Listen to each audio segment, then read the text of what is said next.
toucher ici justement 4. Je pouvais toucher 4. Je vais toucher seulement un élément et je vais toucher les autres. La première chose, c'est la source et la spiritualité. Tout le monde peut opérer dans les surnaturels, mais les sources ne sont pas les mêmes.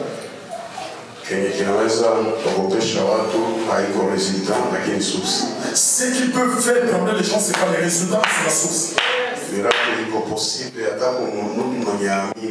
Les miracles sont possibles même pour les non-croyants. Mais le vrai miracle, et ça dépend de tout celui qui connaît la source. Dans la maison de Pharaon, les sorciers pouvaient transformer les serpents en bâton. Et Moïse aussi. Mais les sources ne sont pas les mêmes. Dans la vie chrétienne, il faut être fier de ta source. Savoir que tout ce que je fais, ma source c'est Dieu. Deuxième, c'est la compréhension. S'il y a quelqu'un qui a de la haine vis-à-vis de toi, si longtemps que tu n'as rien fait, comprends déjà qu'il ne t'a pas compris. Il y en a qui peuvent comprendre aujourd'hui. Il y en a qui ont un retard dans la compréhension. Peut-être celui qui t'en veut, il est dans la catégorie de ceux qui comprendront après. Il y en a qui peuvent croire sur la montagne. Et les autres dans les synagogues. Et les autres à Golgotha quand on va et c'est là qu'il faut dire aujourd'hui, celui-ci c'est un enfant de Dieu. Il y a celui qui ne te comprend pas. Et qu'il faut dire aujourd'hui, celui-ci c'est un enfant de Dieu. Il y a celui qui ne te comprend pas aujourd'hui. Et il peut devenir ton ennemi. L'essentiel spiritualité haiko kueleweka lakini kujielewa. L'essentiel dans la spiritualité, ce n'est pas d'être compris mais de comprendre. Parce que spiritualité kuko bitu benyata ukwe docteur hawezi expliquer mtu à comprendre. Et dans la spiritualité, il y a des choses, même si tu es un docteur de la parole, tu ne peux pas expliquer pour que tout le monde comprenne. Nawe peke vina kudepasser. Même toi-même ça te dépasse. Par exemple, Jonas anaambia bibi yake pendant 3 jours wakuniona nilikuwa mtumbu ya samaki. Jonas dit à sa femme, pendant 3 jours tu ne m'as pas vu, j'étais dans le ventre de poisson. Tu expliqué nini? Qu'est-ce que tu vas expliquer? Qui était témoin? Qui était témoin? Nani alikuwa pale? Qui était là? Ni vitu yenye hawezi expliquer. Tu ne peux pas expliquer ça. Par exemple, Marie anaambia Joseph niko na mimba mais ni ya Mungu. Marie dit à Joseph, je suis enceinte mais c'est la grossesse de Dieu.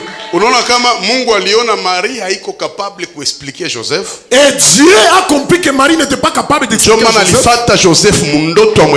Voilà pourquoi il a suivi Joseph en songe pour l'expliquer. Et je déclare. Là où on ne te comprend pas, que Dieu le suive et qu'il t'explique. Grand problème de la spiritualité, c'est la compréhension. Le grand problème de la spiritualité, c'est la compréhension.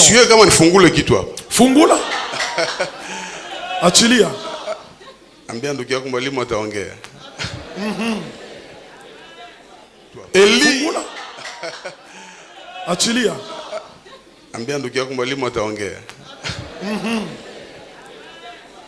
Eli iko ku kilima ya Carmel. Eli sur la montagne de Carmel. Anajenga hotel na 4 choses. Il construit l'hôtel avec 4 choses. Turudilie sema majiwe. Les pierres. Makuni. Le bois. Sadaka. L'offrande. Mai. Et l'eau. Tu vas comprendre que 12 pierres n'a représenté 12 tribus d'Israël. Nous comprenons que les 12 pierres, ce sont les 12 tribus d'Israël. Makuni, parce qu'il a besoin de moto. Et le bois, c'est parce qu'il a besoin de feu. Sadaka. L'offrande. Parce qu'il y a un hôtel bila sacrifice. Il n'y a pas d'hôtel sans sacrifice. L'eau, c'est pourquoi. Nous connaissons que le contraire du feu, c'est l'eau. Ennemi wa moto ni mai. L'ennemi des feux c'est l'eau. Or Mungu hawezi tumika kwenye hakuna opposition. Dieu ne peut jamais travailler là où il n'y a pas. Niko na amen zaidi hapa. Donne un amen bien. Kenye kinazimishaka moto ni mai. Ce qui éteint le feu c'est l'eau. Mais ile siku moto itashuka na mai iko na itafanya kitu. Ce jour-là le feu descendit et l'eau. Kenye kinazimisha wengine ni makritike, mazarau, mais Mungu atapermettre bitangulie mewe ushuke na kazi ionekane. Ce qui efface les autres, ce sont les critiques, mais Dieu va permettre que ça descende, mais que toi tu montes. Acha nifungule kitu pale. Problème haiko tu opposition. Le problème c'est pas l'opposition. Mais mon miracle, dans le miracle, muko stimulation. Il y a stimulation. Na muko miracle avec objectif. Et il y a des miracles avec objectif. Kushusha moto, faire descendre le feu, n'est pas un miracle. C'est pas un miracle. Israël a besoin de moto. Israël n'avait pas besoin de feu. Israël a besoin de moto. L'Israël n'avait pas besoin de feu. Comme tout le monde a franga, mais ça kuangusha, hauna besoin kuanguka. Ah, il y a quelqu'un qui est affamé et qui a besoin d'argent. Je te fais tomber. Tu n'as pas besoin de tomber. Uko mgonjwa mimi nakutapa uko bele, hauna besoin ya kutapiwa. Tu es malade, je te dis tu es belle, tu n'as pas besoin d'être vanté. Eli alijua, Eli a compris. Kila kenye niko nakyo besoin. Tout ce dont j'ai besoin. Napaswa kionyesha Mungu chini. Je dois le montrer à Dieu sur la terre. Ili mbingu nipatie nacho. Pour que le ciel me le donne. Majiwe. Les pierres. 12 tribus à Israël. 12 tribus. Makuni. Les bois. Moto ishuke. Et que le feu. Sadaka. Et l'offrande. Naishimisha masabao. Mai. L'eau. Parce que Israël. Haina besoin ya moto. N'a pas besoin du feu. Mais il a besoin de mvula pendant 3 ans et demi. A besoin de la pluie. Vile mina tia mai yapa. Si je mets le feu. Sanga lomba Mungu mai. Lorsque je demanderai mai itashuka tu. L'eau descendra. Mbingu. Le ciel. Haitakupatia Kenya uoneshe mbingu. Ne te donnera jamais ce que tu ne lui as pas montré. Tout le monde dit amen. C'est mon problème de compréhension. Problème compréhension. J'avance. Avance. Niendele. Unatoka kwa prophète Paul Kalume. Tu arrives chez prophète Paul Kalume. Un prophète spirituel. Un prophète spirituel. Un homme de la parole. Mtu wa neno. Anakuambia hii shida ulikia nao Saul. Ce problème avec lequel tu es venu toi Saül. Nakupaka mafuta. Je te oins d'huile. Unakuwa roi. Tu deviens roi. Mais à une seule condition. Mais à une seule condition. Uende kukaburi. Va au cimetière. Tena kaburi ya Rachel. Au cimetière de Rachel. À la tombe de Rachel. Watu wawili kukaburi. Tu vas trouver 2 hommes au cimetière. Batakwambia kwenye punda ziko. Ils vont te dire là où se trouvent des ânes. Goma utasema nini? Bienye banamusemeaka. Aha, à Goma qu'est-ce que tu vas dire? On va dire que tout ce qu'on dit contre lui. Magie ni ya kweli. La magie c'est. Mbona ni comprendre kama shida ya kiroho ni compréhension. Aha, la spiritualité c'est la compréhension. Niko naenda fasi utabarikiwa sana. Aha, je parle quelque part tu seras béni. Utaenda kukaburi. Tu vas arriver là au sépulcre de Rachel. Utakutana watu 2. Kwanza kaburi ni ya kuogopesha. Aha, d'abord la tombe ça fait peur. Na watu wawili. Et 2. Benye biko kukaburi. Qui sont là. Ni ba kuogopesha. Et aussi ils font peur. Na njoo watakwambia kwenye punda ziko. Ils vont te dire que là où se trouvent les ânesses. Njoo maana Bible inasema uamini manabii. La Bible dit croyez aux prophètes. Maudit soit celui qui se confie à l'homme. La Bible dit alaaniwe mwenyewe anatumainia mwanadamu. Mais la personne qui se confie au prophète. Lakini mtu mwenyewe anaaminia manabii. Acha Kiswahili. Mtu mwenye anaamini manabii. Celui qui croit au prophète. Atafaulu. Il aura du succès. Manake nabii haiko mwanadamu. Ça veut dire un prophète n'est pas humain. Ni Mungu mzima katika mwili. C'est Dieu qui habite dans son corps. Mtanielewa vizuri. Tu vas me mwenye anatumainia mwanadamu analainiwa. C'est lui qui a confiance en un homme, il est maudit. Mais mwanatumainia prophète ana réussi. Mais celui qui croit au prophète, il a réussi. Kama tunaweza kuwa na confiance ya mtu mwenye anatupatia tangauzi mubarabara na atujua alikoroga na nini. Si nous pouvons avoir confiance à quelqu'un qui nous donne le tangawizi en cours de route, on ne sait pas il a fabriqué avec quoi. Pourquoi tusijiconfier kwa mtu mwenye Mungu iko ndani yake? Pourquoi ne pas se confier à quelqu'un en qui il y a Dieu? tukiamini mtu mwenye iko na Mungu, kila kenye natuambia tunaweza kifanya. Si nous croyons en celui qui a Dieu, tout ce qu'il nous dit, nous allons le faire. Or kukila kaburi, chaque tombe, kuko histoire. Il y a une histoire. Est-ce que tuko pamoja? Amen. Kaburi ya nani? Ya Rachel. Ya Rachel. Tombe de Rachel. Utakutana watu tu vas trouver deux. Watakwambia, ils vont te dire kwenye punda iko. Là où se trouvent les ânesses. Problème ya kukua kumwambia kwenye punda iko. Le problème n'était pas de lui dire là où se trouvaient les ânesses. Mais vile tu ni kaburi ya Rachel. Comme c'est la tombe de Rachel. Iliomba afike. Il fallait qu'il arrive. Afanye autopsie. Qu'il commence l'autopsie. Ajiulize. Qu'il comprenne. Rachel alikufaka juu ya nini? Que Rachel est morte à et cause pourquoi le kaburi iko pale? Et pourquoi c'est tombé là? Parce que Rachel. Tu alizala Benjamin. C'est Rachel qui a accouché Benjamin. Na Saül. Et Saül. Ni wa tribu ya Benjamin. Il est de la tribu de Benjamin. Manake Mungu alitamwambia. Dieu voulait lui dire. Wende upite kwa ile kaburi ya tate yako mulozi. Na uye kama kekilimuwaka ni bulozi. Et va passer sur la tombe de ta mère. Mais Rachel était sorcière. Rachel était sorcière. Amuye vile. Na kekilimuwaka ni bulozi. C'est la sorcellerie. Na alizalaka watoto wawili. Il a donné naissance à ambao hawakuingia kama ile bulozi. Et qui ne sont pas entrés dans cette sorcellerie. Jomana ile deux personnes iko yulu ya kaburi. Et voilà pourquoi les deux là devaient être là sur la tombe. Ça vous fait attention. Alors faites attention. La sorcellerie qui a tué ta grand-mère que ça ne parce qu'il a un message ya kaburi. Puisqu'il n'a pas compris l'histoire. Qu'il réclamait Saül haiko impudicité. Ce qui a réclamé Saül, ce n'était pas l'impudicité. Qu'il me réclamait une sorcellerie tena ya mwanamuke parce que tate yake ni mulozi wa mwanamuke. Aha, ce qu'il a réclamé, c'est la sorcellerie d'une femme comme sa grand-mère était une femme sorcière. Je parle quelque part. Samuel anakufa. Samuel est mort. Saül anaenda kwa mwanamke mlozi. Elle est allée chez une nécromancienne. Mujiulize aye mwanamke mlozi anaweza fufula prophète. Comment une femme sorcière peut faire monter un prophète? Na Mungu anaitika prophète ya kuye. Et Dieu accepte que le prophète sorte. Le grand problème de la spiritualité c'est la compréhension. Le grand problème de la spiritualité c'est la compréhension. Mungu anaitika prophète afufuke mkinyo ya mlozi. Aha, Dieu accepte qu'un prophète puisse remonter dans la bouche d'un sorcier. Parce que Mungu alitaonesha dunia. Puisque Dieu voulait montrer au monde. Vaut mieux un prophète mort qu'une sorcière vivante. Ah, Dieu voulait montrer au monde, vaut mieux un prophète mort qu'une sorcière vivante. Mchawi ya mwanamke yuko mzima. Ah, une sorcière est vivante. Lakini Saül anamwacha. Mais Saül l'a laissé. Anasema wende nifufulie.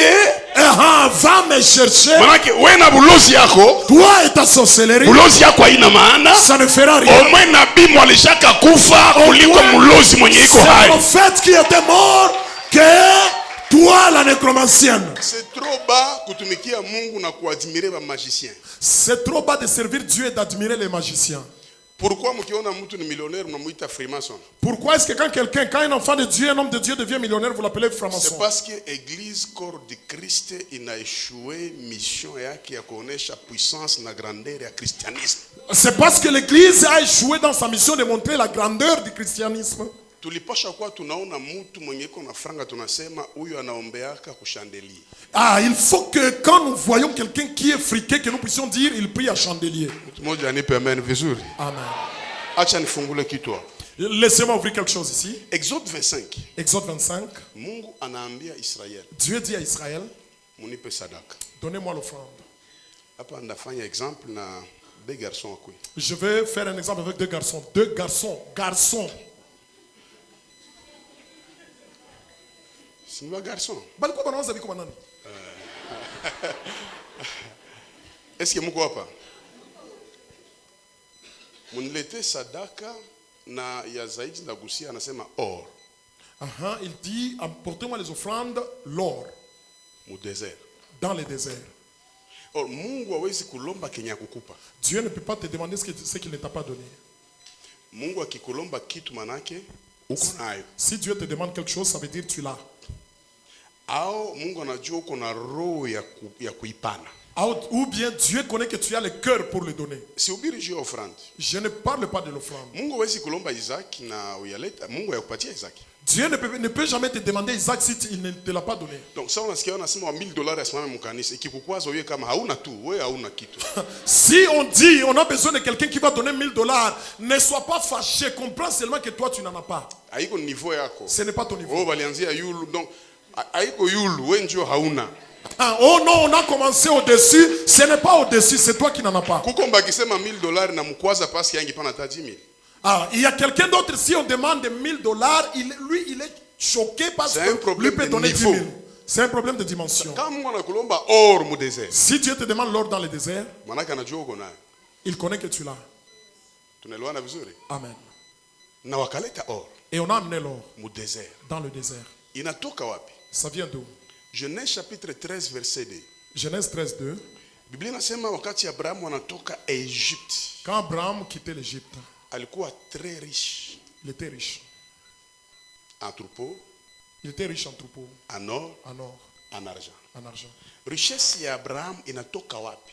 La richesse d'Abraham vient d'où? Mungu konambia Abraham ndakuinua. Je vais te lever. Ndakubariki. Je vais te bénir. Mais Abraham pauvre. Mais Abraham pauvre. Mungu anamwambia wende. Va. Kadiri unaenda. Comme tu pars. Ndakubariki. Je vais te bénir. Mungu akukonfirmer Abraham atambariki wapi? Dieu ne lui a pas dit où est-ce qu'il va le bénir. Dis à ton voisin, Dieu ne t'a pas dit où est-ce que tu seras béni. Peut-être c'est moi.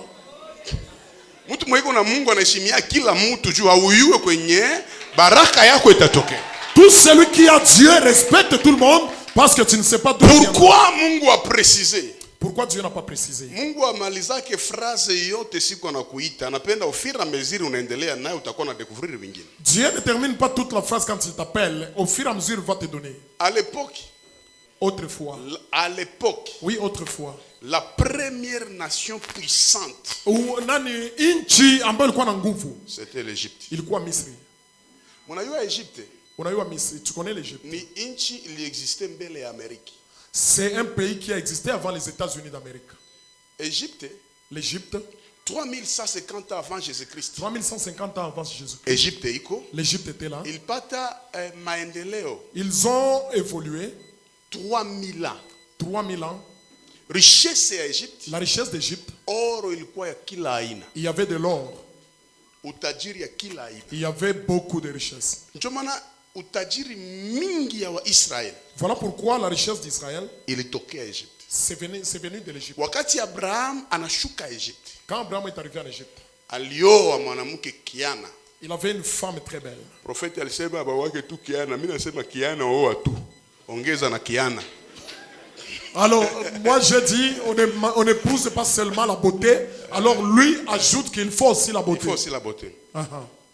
Pharaon akamtamani. Et Pharaon l'a envié. Kutoka kwa Pharaon.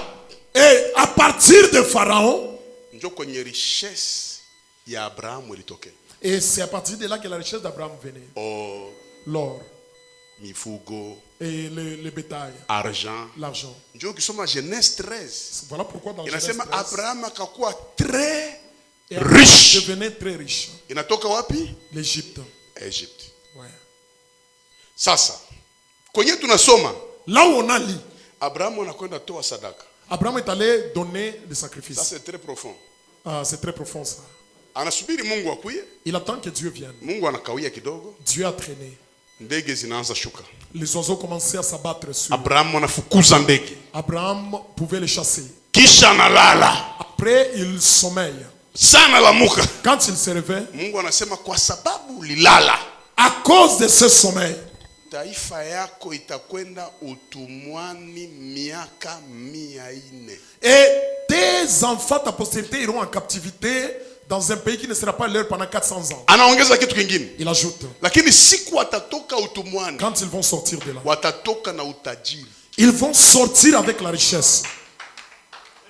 Tuko tunaelewana vizuri? Tena inchi gani bataenda amo? Où est-ce qu'ils vont partir? Égypte. En Égypte. Est-ce que ni utumwa? Ni laana? Est-ce que là c'est c'est l'esclavage ou bien c'est la malédiction? Si on te dit aujourd'hui, on va aller t'emprisonner en Espagne pendant que chez toi, c'est ici au village. Ce qui me bénit, c'est ça. Abraham n'a pas encore des enfants. Mais Dieu le confirme. Ta postérité. Donc, même dans la malédiction, Dieu confirme qu'il a une postérité. Il n'a pas encore d'enfants. Mais il lui dit tes enfants. Ils iront en captivité. 400 ans. Et quand ils sortiront, ils vont sortir avec la richesse. Est-ce que ça c'est une malédiction? Il est nilana. J'ai dit ça à vaut l'église. mieux la malédiction de Dieu que la bénédiction du diable. Heri laana ya Mungu ke baraka ya shetani. Shetani akikupatia baraka iko saa rebel. Rebel anakuambia kamata $100,000 utatuonesha njia. Mais kikamata mugini bonjo wanaanza uwa. C'est comme un rebelle, ils te disent prenez $100,000, quand nous allons prendre tout le pays, nous allons te redonner encore d'autres. Mais quand ils prennent, ils te tuent. Mais Mungu akikulaani, mais Dieu quand il te bénit, kumacho ya wanadamu, aux yeux des hommes, ni baraka. Mtu wa kwanza kulainiwa ni Kain. Mungu anamwambia Kain, mimi nakulaani, utazunguruka dunia. Donc hata una passeport, hata una visa. La première personne à être maudite, c'est Caïn. Dieu lui dit, je te maudis même si tu n'as pas de passeport. Congolais a pas te laana ya Caïn. Si on donne la malédiction de Caïn à un Congolais, tu vas circuler partout. Et il est allé bâtir une ville. Un homme maudit. Maintenant Abraham. Kizazi yako, ta postérité, ça va partir en Égypte. Et ça va sortir avec la richesse. C'est encore une malédiction. Ok, question à pili ni Bishop Boka. Dieu a kulala tu. À cause seulement du sommeil. À cause de ça, tout un peuple ira en captivité. Qui a créé le sommeil? Na utona mtu yuko na ubiri usiku mzima. Oh, mulsilale. Mukishinjia taifa itakwenda juu ya kulala taifa enda utumwani. À cause du sommeil seulement. Vous savez avec Dieu comment ça se passe? Unaweza fanya kakosa ka nguvu sana. Tu peux faire une grande erreur. Mungu anekala kimya. Dieu te laisse. Anakuchungia kukaa. Il t'attend seulement une toute petite. Kisha anasingizia. Et après, il va chercher à faire porter le chapeau. Anasema juu ya kale. À cause de toutes petites choses. Kuko yenye ulifanyaka. Or il y a quelque chose que tu as. Exemple tunajua. Nous savons. Unaiba bukubwa ya Esau unashigeuza Esau we Jacob. Toi Jacob, tu voles la grandeur d'Esaü. Bon, na wewe siku unatumika juu bakuletea mwanamke Rachel, banakuletea Lea. Donc ni kulipiwa tu mais toi tu t'es fait grand et quand tu vas travailler, on t'appelle aussi, on t'amène aussi Léa. On est en train de te récompenser. Mais haiko pale. Mais ce n'est pas. Acha nifungule kitu hapo. Oui. Naenda pale kwa prophète alikuwa. Là où le prophète était. Mukiuno ya Abraham. Dans les reins d'Abraham. Mulikuwa sacrifice ya kwanza ya Mungu, prémisse. Il y avait le premier sacrifice de Dieu, c'est le prémisse. Mnitege masikio vizuri. Come on.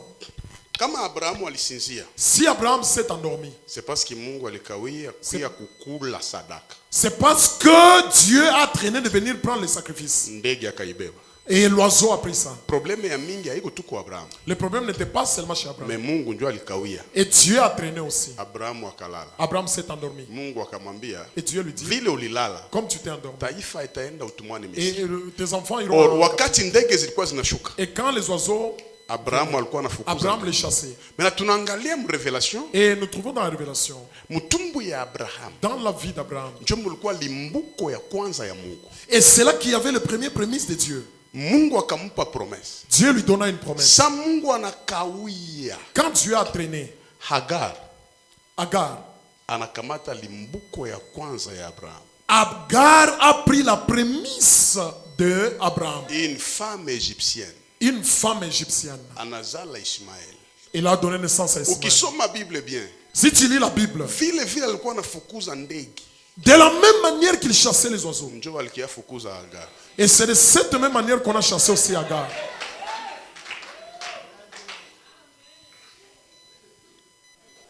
hata kama Isaac atazaliwa, même si Isaac va naître, mais limbuko ilishakaenda Egypte.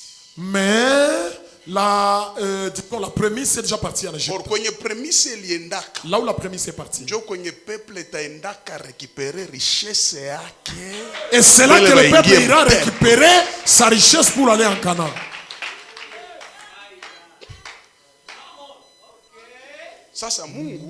Et Dieu, il peut te frapper à cause d'une petite chose.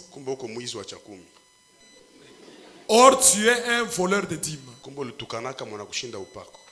Tu avais injurié quelqu'un qui est plus loin que toi. Tu t'es ligué pour effacer celui qui a Dieu. Pourquoi 400 ans? Pourquoi 400 ans? Parce que Dieu connaît. Quelques personnes. Ils étaient 70 quelques personnes. Ils ont un pays. Est-ce que 70 quelques personnes iront habiter dans un pays? Ils doivent faire 400 ans pour se multiplier. Est-ce que ça, c'est encore l'esclavage ou bien c'est la multiplication? Le grand problème, c'est la compréhension. Le grand problème, c'est et la deuxième des choses, pourquoi 400 ans? Pourquoi 400? Parce que malédiction, en tout cas, comme 4e génération. La malédiction est ôtée à la 4e génération. Pourquoi 400 ans? Pourquoi 400 ans? En Égypte. En Égypte. Mentalité égyptienne. Qu'ils aillent prendre la mentalité égyptienne. Mentalité victorieux. La mentalité des grands, de victorieux. Si Moïse se présentait quoi, Jétro? Le jour où Moïse s'est présenté chez Jétro, on l'a appelé comment? Égyptien. Un Égyptien. Il a frappé les bergers, on l'a appelé Égyptien. Si tu trouves la grâce d'être grand dans la vie, hein? Si tu veux être grand dans la vie, marche avec quelqu'un dont son présent c'est ton futur. Si tu le vois, tu dis c'est comme ça que moi je serai. Je serai comme ça. Si tu marches avec quelqu'un sans futur, vous allez passer tout votre temps en train de vous critiquer. Quand ils veulent sortir d'Égypte, Dieu dit, et vous allez prendre de l'or. Vous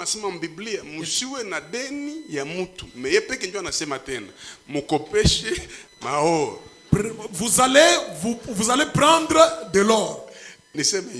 Je vais dire ceci. Un homme sans dette, c'est un voleur. Et le jour où tu prendras la dette, il ne faut pas prendre une petite dette. Prends la dette jusqu'à ce que le propriétaire va devenir ton intercesseur.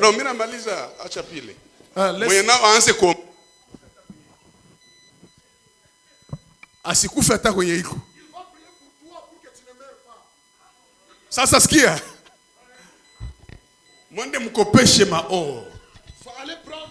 Na ba Egyptien bakatosha maor. Frère, mimi siasikia mwana kopesha oro. Depuis tunaanza dunia, ushasikia?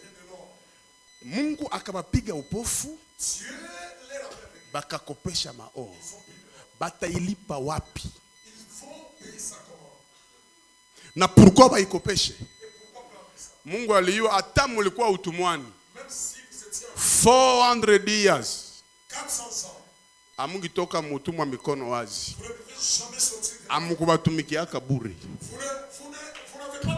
Kama bakubalipa mutajilipa nye peke. Oro zinaenda mpaka mer rouge. Biblia iseme bien. Ma plainte zikaenda kwa Farao. Banaenda 10 kilo ya oro ilienda. Kama Farao alifuata Israeli, haiko toujours ya kubatumikia. Mais c'est parce que richesse.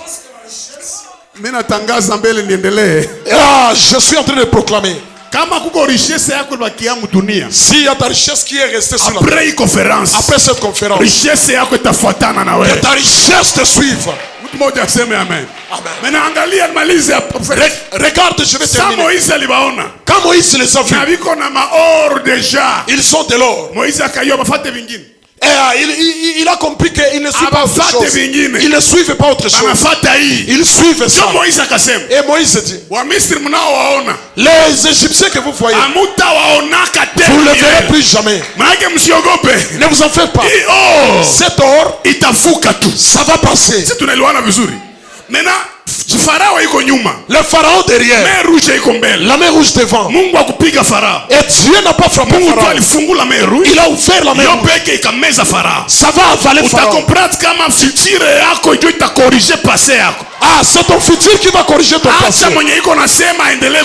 Laissez celui qui parle et continue par toi, avance.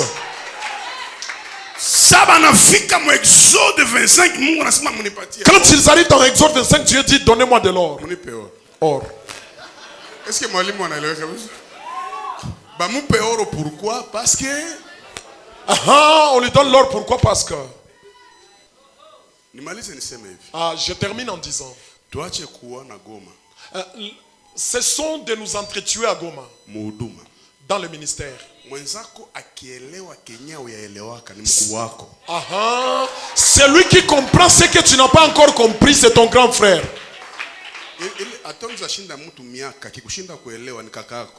Même si toi tu es plus âgé que lui, s'il te dépasse en compréhension, c'est ton grand frère. On ne peut pas prêcher pareillement et on ne peut pas aussi comprendre les choses pareillement. Nos têtes ne sont pas pareilles. Kama mwenzako anaweza tabiri kinyawezi weza, itika tu kama kenye sijue kinaweza kuwa. Si ton frère peut prophétiser, toi tu ne comprends pas, comprends déjà que ce que je ne comprends pas, c'est on ne comprend pas, il a touché à quoi, lui aussi ne comprend pas. Si Dieu dit il fait élever, il fait élever. Je vais te donner un témoignage vivant. Nous sommes en train de construire une église. Parcelle tunauza iko plus de $600,000. Nous avions acheté une parcelle de $600,000 à peu près. Mais moi, les parcelles, moi-même, j'ai donné plus de $280,000. Lui-même, il a donné plus de 280,000. Et même ma maison. Et même sa maison, il a donné. J'ai donné comme un sacrifice. Et un pasteur et un pasteur lui dit, tu donnes aussi la maison? Comment tu as document aussi? Il lui dit, tu veux mourir, la maison. Et puis il lui posa la question, toi tu peux vouloir qu'un chrétien puisse donner ça? Il dit, c'est ça leur travail. Et ils sont là pour donner, mais nous, voilà pourquoi tu es comme ça. Quand Dieu va m'élever, tu vas dire que j'ai touché au fétiche. Moi j'ai la compréhension que ce que j'ai donné à Dieu, c'est lui qui me l'a donné. Je lui le rends seulement. Ça c'est un exemple. C'est un exemple. À l'église j'ai déjà donné au pasteur plus de 6 véhicules. Ndani ya kanisa nishapatia pastor anatembea na miguu sitangoya Mungu amulipe mi peke mimi nasema furahia na wewe Mungu. Il marche à pied, moi-même je le dis. Uko natumika na watu banakuonyesha kama Mungu ni sudire, Mungu ni vya nguvu. Make paka unachukia Mungu kumbe Mungu hana problème benye unaishi nao. Toi tu risques d'haïr Dieu pensant qu'il est mauvais. Or Dieu est bon mais c'est ton entourage qui est mauvais. Cette foule gisi mko hapa. Kama ingelikuwa ni ba Kristo même $3,000 mnaweza toa hapa msekondi moja. Mais parce que ni batumishi. Mais si c'était seulement les enfants de Dieu, même 3,000 dans une minute, même une personne peut prendre 2. Mais comme il y a des serviteurs, quand on veut faire l'appel de fonds, nous connaissons ça.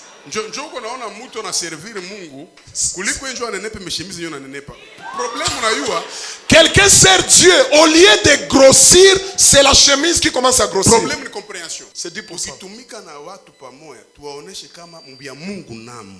Si nous travaillons avec les gens, nous devons les montrer dans les choses de Dieu. Il y a aussi des bonnes choses. Personne ne va payer l'autre. Mais nous devons être un sujet de bénir quelqu'un. Et la génération qui vient. Ça, c'est une conférence prophétique. Après cette conférence, il y a un vent. doit bouger toute la ville de Goma. Il y a une nouvelle génération. Il y a une nouvelle génération.